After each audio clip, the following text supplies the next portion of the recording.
Hi, it's Alaska Granny. Today I have 5 quick tips to help you deal with food shortages. We know that there are rising prices. Sometimes we go to the store and the foods we want are not available. We see things go in and out of popularity, availability, and the prices can just be astronomical.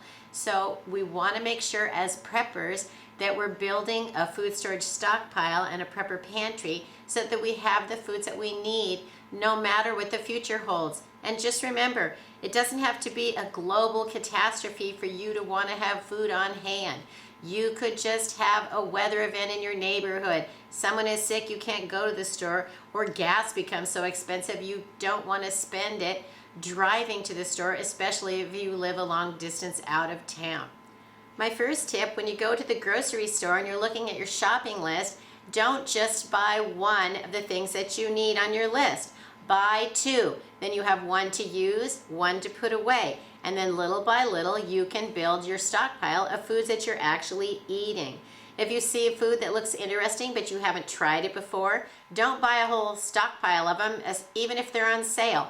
Buy 1 and take it home and try it. If you like it, you can always go back and get more. A little by little, you would be amazed how quickly things can add up. Some of the experts recommend that along with your beans and rice, that you have at least 2 cans of food put aside per person per day for as many days as you want to have emergency food on hand. I always feel like for every 1 extra can that I have on hand in my food storage stockpile and my prepper pantry, that's 1 extra meal that I can provide in the future. Grow some of your own food. It's springtime. When you see seeds available, buy the seeds that will grow in the area that you live and for varieties of fruits and vegetables that your family is willing to eat. You may still be buried under snow like I am, but I know that spring is coming. The snow is starting to melt. It's got a long way to go, but it will be gone. Then I want to be ready to get my garden growing as soon as possible. You can also start some seeds inside on your windowsill or in one of the little portable mini greenhouses. You can also just plant some flower pots on your windowsill or your balcony or your patio if you don't have a yard. But have some seeds on hand, even if it's just for sprouting something in a jar, so that you're providing some of the food that you count on having. Dehydrate some food for your long-term food storage stockpile. You can buy bags of frozen vegetables like I have here with this jar of peas. It's simple to use a dehydrator to dehydrate frozen vegetables. They're already blanched. You don't have to do anything. So even if you don't have a garden, you might have access to some frozen foods. You perhaps don't want to just stock up your freezer. They're going to last longer if they're dehydrated. That's one way to make sure that you're rotating the foods out of your freezer is if you're not eating them fast enough before they become a little out of date, put them into your dehydrator. They're already blanched. You just spread them on the shelves in your dehydrator, turn it on, and let them go. And before you know it, you have a smaller amount of food because it's dehydrated now, and it can go into your prepper pantry food stockpile. I've also dehydrated canned fruit that was nearing its expiration date, and I felt like that gave me room in my pantry for new canned foods, and then it allowed me to have the extra supply put away in a dehydrated form that takes up less space. If you have a bountiful garden or you're able to pick up produce on sale at a farmer's market or a good sale at your grocery store, that's a good time to learn how to dehydrate some of those foods as well. I was able to pick up the Magic Mail dehydrator for a little over $100, and it's so simple. You just plug it in and the fan blows, heats a little bit, and the food is dehydrated. You don't have to really do anything except give it some time and then put it away carefully.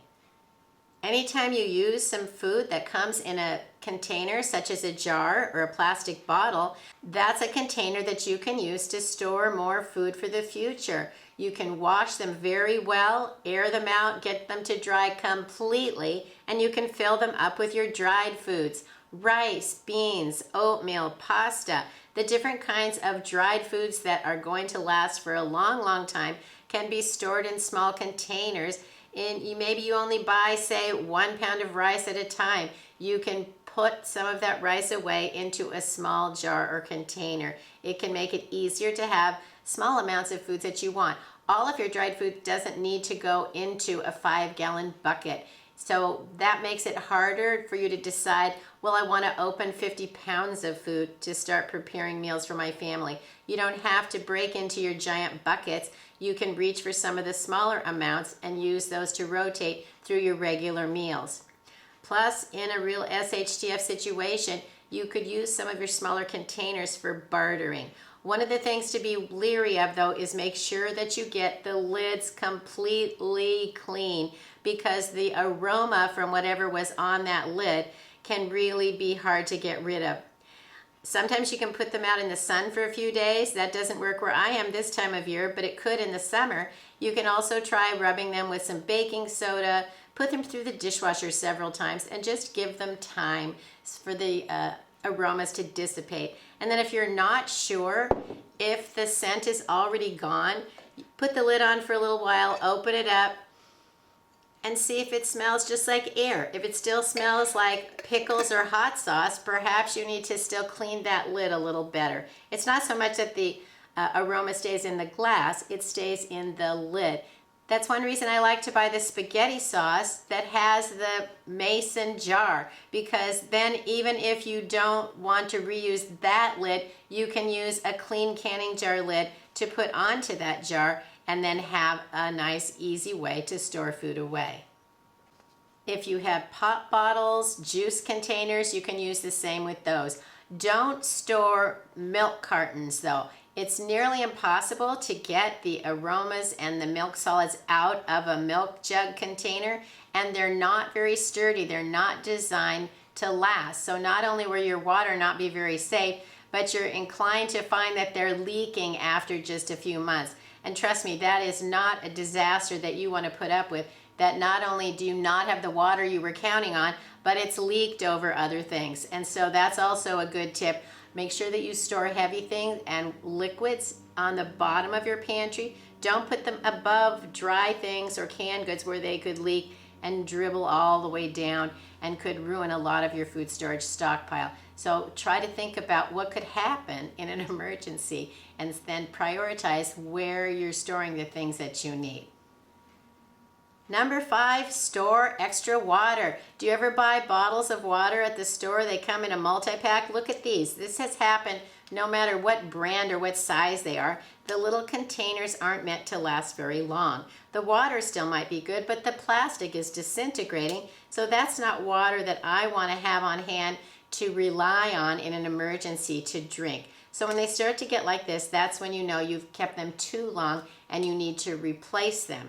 You can still use these for things like washing or pouring into the garden, but I wouldn't be drinking something where the plastic bottle has been disintegrating, because that could be in the drinking water. Look at the containers that you have that are designed to hold water that are extra sturdy. It can be as small as a 1-liter bottle that's designed for drinking. You can find water storage containers in all different sizes, all different price points. So get a variety of them, but realize that a gallon of water weighs more than 8 pounds. And so the bigger the container, the super heavy it is, and you may not be able to move it easily. So before you fill up, say, a 55-gallon barrel of water, make sure you place it where you want it and that it's level, so that you don't have to try to move it after you go to all the trouble to fill it up. Those are my 5 quick tips for today on how to deal with food shortages. Let us know in the comments below, what are you finding is in short supply or becoming too expensive? Because that can cause a shortage where we can't afford. We're short on cash. We can't afford to buy those things any longer. And so I keep telling myself, this could be the least expensive that food could be in the future for a long time. So I want to make sure that I'm stocking up on things that I really need while I can still afford them and they're still available in the store.